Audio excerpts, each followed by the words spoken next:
আশা ২২-২৫ বছর, উচ্চবিত্ত পরিবারে আধুনিক যুবতী। স্থান কলকাতার একটি পুরনো কফি শপ। সময় সন্ধ্যা। দৃশ্যস্বরূপ সাগর একটি পুরনো কাঠের টেবিলে বসে নোটবুকে কিছু লিখছিল। আশা শাড়িতে নয় বরং একটি সাধারণ সালভার কামিজ পরে কফি শপে প্রবেশ করে, যা তার আভিজাত্যের তুলনায় বেশ সাধারণ। সে সাগরকে দেখে এগিয়ে আসে।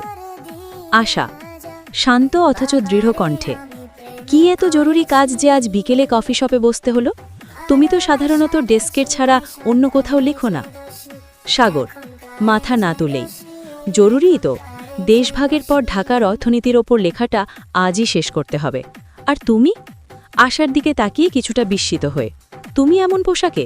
তোমার ওই দামি সিল্কের শাড়িগুলো কোথায়? আশা মৃদু হেসে সাগরের বিপরীত দিকে বসে, শাড়ি পরে কি তোমার এই গরিব সাংবাদিকের পাশে বসা যায়? লোকে ভাববে আমি বুঝি কোনো শাড়ি কোম্পানির বিজ্ঞাপন দিচ্ছি। সাগর গম্ভীর হয়ে, ঠাট্টা করো না আশা।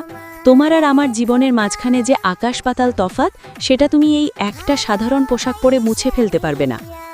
আশা কফির কাপ হাতে নিয়ে, মুছে ফেলার চেষ্টা করছি না সাগর, আমি শুধু তোমার জীবনের পথটা চিনতে চাইছি। তোমার কাগজ আর কলমের গন্ধ আমার ওই সুগন্ধি আতরের চেয়ে বেশি প্রিয়। সাগর দীর্ঘশ্বাস ফেলে, প্রিয় হতে পারে কিন্তু সহজ নয়। তুমি জানো আমার রোজগার কত কম। আমার সামান্য রোজগারে তোমার ওই 5 তারা জীবন চলবে না। আমি তোমাকে সেই আভিজাত্য দিতে পারবো না যার তুমি যোগ্য। আশা আভিজাত্য? কঠিন চোখে তাকিয়ে, আভিজাত্য কি শুধু টাকায় থাকে সাগর?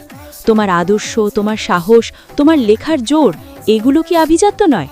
আমার বাবা আমাকে টাকার পাহাড় দেখিয়েছেন, কিন্তু তোমার মতো একটা খোলা আকাশ দেখাতে পারেননি।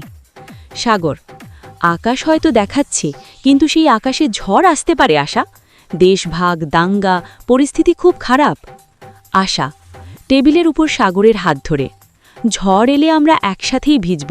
আমি সব মেনে নিতে প্রস্তুত, শুধু তুমি আমাকে ছেড়ে যেও না। তোমার জীবনই আমার একমাত্র খবর। সাগর আশার চোখের দিকে তাকিয়ে তার কঠোরতা নরম হয়। আশা তুমি আমাকে বারবার অবাক করে দাও। তোমার মতো মেয়ে কেন এই সংগ্রামী জীবন বেছে নিতে চাইছে আমি বুঝতে পারি না। আশা আবেগময় স্বরে, এটাই হলো ভালোবাসা সাগর। এই ভালোবাসার কোনো সামাজিক বা অর্থগত সংজ্ঞা হয় না। তুমি শুধু তোমার কাজটা করে যাও, আমি তোমার পাশে থাকব। তোমার মিম সাহিব নয়, তোমার সহযোদ্ধা হয়ে। সাগর আশার হাত ধরে এক মুহূর্ত নীরব থাকে।